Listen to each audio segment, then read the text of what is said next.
Australia ವಿರುದ್ಧದ T20 ಸರಣಿಯ 2ನೇ ಪಂದ್ಯದಲ್ಲಿ ಟೀಂ ಇಂಡಿಯಾ ಹೀನಾಯ ಸೋಲು ಕಂಡಿದೆ. ಈ ಪಂದ್ಯ ಆದ್ಮೇಲೆ ತಂಡದ ವೈಸ್ ಕ್ಯಾಪ್ಟನ್ ಆಗಿರುವಂತ ಶುಭ್ಮನ್ ಗಿಲ್ ಸಿಕ್ಕಾಪಟ್ಟೆ ಟ್ರೋಲ್ ಆಗ್ತಿದ್ದಾರೆ. ಬ್ರಿಂಗ್ ಬ್ಯಾಕ್ ಯಶಸ್ವಿ ಜೈಸ್ವಾಲ್ ಎನ್ನುವಂತ ಅಭಿಯಾನ ಶುರುವಾಗಿದೆ. ಅರೆ, ಗಿಲ್ ಔಟ್ ಆಗಿದ್ದಕ್ಕೂ ಜೈಸ್ವಾಲ್ ಪರ ಕ್ಯಾಂಪೇನ್ಗೂ ಏನ್ ಲಿಂಕ್ ಅನ್ನಿಸಬಹುದು? ಆದ್ರೆ ಅಲ್ಲೇ ಇರೋದು ಟ್ವಿಸ್ಟ್. ಏನು ಅನ್ನೋದನ್ನ ಈ ವಿಡಿಯೋದಲ್ಲಿ ಹೇಳ್ತೇನೆ. ನಾನು ಶಾಂತ. ನೀವು ಸುದ್ದಿಯಾನದ ಸಬ್ಸ್ಕ್ರೈಬರ್ ಆಗೋದಿಕ್ಕೆ ಮರಿಬೇಡಿ. ಟೀಂ ಇಂಡಿಯಾ ಟಿ20 ಫಾರ್ಮೆಟ್ನ ಮಹಾರಾಜ, ಐಸಿಸಿ ವಿಶ್ವಕಪ್ನ ಹಾಲಿ ಚಾಂಪಿಯನ್. 2026ರಲ್ಲಿ ನಡೆಯಲಿರುವಂತಹ ಟಿ20 ವಿಶ್ವಕಪ್ನಲ್ಲಿ ಟ್ರೋಫಿಯನ್ನ ಗೆಲ್ಲುವಂತ ಮೋಸ್ಟ್ ಫೇವರೆಟ್ ಟೀಮ್. ಬಟ್ ಟೂರ್ನಿಗೂ ಮುನ್ನ ಮೇನ್ ಸೀರೀಸ್ ಆಗಿರುವಂತ ಆಸ್ಟ್ರೇಲಿಯಾ ವಿರುದ್ಧದ ಟಿ20 ಸರಣಿಯಲ್ಲಿ ಅಟ್ಟ ಫ್ಲಾಪ್ ಆಗ್ತಾ ಇದೆ. ಫಸ್ಟ್ ಮ್ಯಾಚ್ ಒಳಗೆ ವಾಶ್ಔಟ್ ಆದ್ಮೇಲೆ 2ನೇ ಪಂದ್ಯ ಗೆಲ್ಲೋದು ತುಂಬಾನೇ ಇಂಪಾರ್ಟೆಂಟ್ ಆಗಿತ್ತು. ಬಟ್ ಈ ಮ್ಯಾಚ್ ಅಲ್ಲಿ ಅಭಿಷೇಕ್ ಶರ್ಮಾ ಬಿಟ್ರೆ ಟಾಪ್ ಆರ್ಡರ್ ಬ್ಯಾಟರ್ಗಳೆಲ್ಲ ಟುಸ್ ಪಟಾಕಿ. ಅದರಲ್ಲೂ ಕೂಡ ಶುಭ್ಮನ್ ಗಿಲ್ ಅವರ ನಾನ್ ಸ್ಟಾಪ್ ಫೇಲ್ಯೂರ್ ಈಗ ಅಭಿಮಾನಿಗಳ ಆಕ್ರೋಶಕ್ಕೆ ಕಾರಣವಾಗಿದೆ. ಶುಭ್ಮನ್ ಗಿಲ್ ವಿರುದ್ಧ ಪೋಸ್ಟ್ ವಾರ್.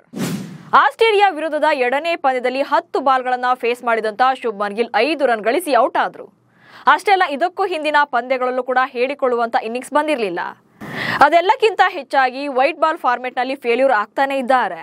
ಹೀಗಾಗಿ ಶುಭ್ಮನ್ ಗಿಲ್ ರನ್ನ ಟಿ20 ಓಪನರ್ ಸ್ಲಾಟ್ ನಿಂದ ಕೆಳಗಿಳಿಸಿ ಆ ಸ್ಥಾನಕ್ಕೆ ಯಶಸ್ವಿ ಜೈಸ್ವಾಲ್ಗೆ ಚಾನ್ಸ್ ಕೊಡಿ ಅಂತ ಸೋಷಿಯಲ್ ಮೀಡಿಯಾದಲ್ಲಿ ಅಭಿಮಾನಿಗಳು ಪೋಸ್ಟ್ ಗಳನ್ನ ಹಾಕ್ತಿದ್ದಾರೆ. ವೈಸ್ ಕ್ಯಾಪ್ಟನ್ ಬ್ಯಾಟಿಂಗ್ ತುಂಬಾನೇ ನಿರಾಸೆ ಮೂಡಿಸ್ತಾ ಇದೆ. ಹೊರಗೆ ಜೈಸ್ವಾಲ್ ಕಾಯ್ತಾ ಇದ್ದಾರೆ. ಬಹುಶಃ ಗಿಲ್ ಸ್ಟೆಪ್ ಡೌನ್ ಆಗೋಕೆ ಇದೊಳ್ಳೆ ಟೈಮ್ ಅಂತೆಲ್ಲ ಪೋಸ್ಟ್ ಹಾಕ್ತಿದ್ದಾರೆ. ಜೊತೆಗೆ ಟೀಂ ಇಂಡಿಯಾದ ಹೆಡ್ ಕೋಚ್ ಆಗಿರುವಂತ ಗೌತಮ್ ಗಂಭೀರ್ ಅವರ ಪಾಲಿಟಿಕ್ಸ್ ನಿಂದಾಗಿ ಓಡಿಐ ಕ್ಯಾಪ್ಟನ್ ಆಗಿರೋದು ಅಂತೆಲ್ಲ ಅಸಮಾಧಾನ ವ್ಯಕ್ತಪಡಿಸ್ತಾ ಇದ್ದಾರೆ. ಏಷ್ಯಾ ಕಪ್ ಮೂಲಕ ಟಿ20ಗೆ ಮರಳಿ ಬಂದಿದ್ದ ಗಿಲ್. ಆಕ್ಚುಲಿ ಶುಭ್ಮನ್ ಗಿಲ್ ರನ್ನ ಏಷ್ಯಾ ಕಪ್ ಟೂರ್ನಿ ಮೂಲಕ ಟಿ20 ತಂಡಕ್ಕೆ ಕರೆಸಿಕೊಳ್ಳಲಾಗಿದೆ. ಅದು ಕೂಡ ಉಪನಾಯಕತ್ವ ನೀಡಿ. ಆದ್ರೆ ಏನು ಪ್ರಯೋಜನ ಆಗ್ತಾ ಇಲ್ಲ. ಏಷ್ಯಾ ಕಪ್ನಲ್ಲಿ 7 ಇನ್ನಿಂಗ್ಸ್ಗಳಿಂದ ಒಟ್ಟಾರೆಯಾಗಿ 127 ರನ್ಗಳನ್ನ ಕಲೆ ಹಾಕಿದ್ರು. ಈಗ ಆಸ್ಟ್ರೇಲಿಯಾ ಸರಣಿಯಲ್ಲೂ ಕೂಡ ಫ್ಲಾಪ್ ಶೋ ಕಂಟಿನ್ಯೂ ಆಗ್ತಾ ಇದೆ. ಶುಭ್ಮನ್ ಗಿಲ್ ಕಳೆದ 9 ಟಿ20 ಇನ್ನಿಂಗ್ಸ್ಗಳಿಂದ ಕೇವಲ 169 ರನ್ಗಳನ್ನ ಕಲೆ ಹಾಕಿದ್ದಾರೆ. ಇದುವರೆಗಿನ ತಮ್ಮ ವೃತ್ತಿ ಜೀವನದಲ್ಲಿ ಗಿಲ್ ಟೋಟಲ್ ಆಗಿ 30 ಇನ್ನಿಂಗ್ಸ್ಗಳಿಂದ 28.73ರ ಸರಾಸರಿಯಲ್ಲಿ 747 ರನ್ಗಳನ್ನ ಗಳಿಸಿದ್ದಾರೆ. ಇದರಲ್ಲಿ 1 ಶತಕ ಹಾಗೆ 3 ಅರ್ಧ ಶತಕಗಳಿವೆ. ಇನ್ನು ಟಿ20 ಮಾತ್ರವಲ್ಲದೆ ಏಕದಿನ ಮಾದರಿಯಲ್ಲೂ ಕೂಡ ಗಿಲ್ಗೆ ಸಕ್ಸಸ್ ಸಿಗ್ತಾ ಇಲ್ಲ. ಆಸ್ಟ್ರೇಲಿಯಾ ಸೀರೀಸ್ನಲ್ಲಿ ಕ್ಯಾಪ್ಟನ್ ಆಗಿ ಕೂಡ ಬಿಗ್ ಇನ್ನಿಂಗ್ಸ್ ಬರಲೇ ಇಲ್ಲ. 3 ಪಂದ್ಯಗಳಲ್ಲಿ ಕಣಕ್ಕಿಳಿದ ಗಿಲ್ ಕೇವಲ 43 ರನ್ ಗಳಿಸುವಲ್ಲಿ ಮಾತ್ರ ಯಶಸ್ವಿಯಾಗಿದ್ರು. ಹೀಗಾಗಿ ವೈಟ್ ಬಾಲ್ ಫಾರ್ಮೆಟ್ಗೆ ಗಿಲ್ ಸೂಟ್ ಆಗಲ್ಲ. ಯಶಸ್ವಿ ಜೈಸ್ವಾಲ್ ರನ್ನ ಇಗ್ನೋರ್ ಮಾಡೋ ಬದಲು ವೈಟ್ ಬಾಲ್ ಸರಣಿಗಳಲ್ಲಿ ಅವಕಾಶ ಕೊಡಿ ಅಂತ ಕ್ಲಾಸ್ ತಗೊಳ್ತಿದ್ದಾರೆ ಅಭಿಮಾನಿಗಳು. ಟಿ20 ಐನಲ್ಲಿ ಗಿಲ್ಗಿಂತ ಜೈಸ್ವಾಲ್ ಬೆಟರ್. ಅಷ್ಟಕ್ಕೂ ಇಲ್ಲಿ ಶುಭ್ಮನ್ ಗಿಲ್ ಬದಲಿಗೆ ಯಶಸ್ವಿ ಜೈಸ್ವಾಲ್ ಅವರಿಗೆ ಚಾನ್ಸ್ ಕೊಡಿ ಅನ್ನೋಕೆ ಕಾರಣಗಳು ಕೂಡ ಇದೆ. ಯಶಸ್ವಿ ಜೈಸ್ವಾಲ್ ಜುಲೈ 2024ರಲ್ಲಿ ಶ್ರೀಲಂಕಾ ಪ್ರವಾಸದ ಟೈಮಲ್ಲಿ ಭಾರತ ಪರ ಕೊನೆಯ ಟಿ20 ಪಂದ್ಯವನ್ನಾಡಿದ್ರು.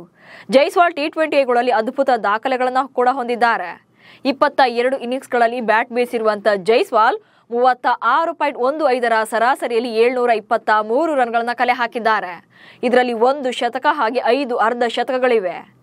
ರನ್ ಆವರೇಜ್ 50s ಅಂತೆಲ್ಲ ಲೆಕ್ಕ ಹಾಕಿದ್ರೆ ಗಿಲ್ಗಿಂತ ಜೈಸ್ವಾಲ್ ಮುಂದಿದ್ದಾರೆ. ಹೀಗಿದ್ರೂ ಕೂಡ ಅವಕಾಶವನ್ನ ಕೊಡ್ತಾ ಇಲ್ಲ. ಒಟ್ನಲ್ಲಿ ಭಾರತ ಟಿ20 ಟೀಮ್ ಕಳೆದ 18 ತಿಂಗಳಿಂದ ಒಂದು ಸ್ಟ್ಯಾಂಡರ್ಡ್ ಅನ್ನ ಸೆಟ್ ಮಾಡ್ಕೊಂಡು ಬರ್ತಾ ಇದೆ. ಏಷ್ಯಾ ಕಪ್ನು ಕೂಡ ಅಜೇಯವಾಗಿ ವಿನ್ ಆಗಿದೆ. ಬಟ್ ಏಷ್ಯಾ ಕಪ್ ಗೆಲ್ಲೋಕೆ ಪ್ಯೂರ್ಲಿ ಅಭಿಷೇಕ್ ಶರ್ಮಾ ಅವರ ಕಾಂಟ್ರಿಬ್ಯೂಷನ್ ಇತ್ತು.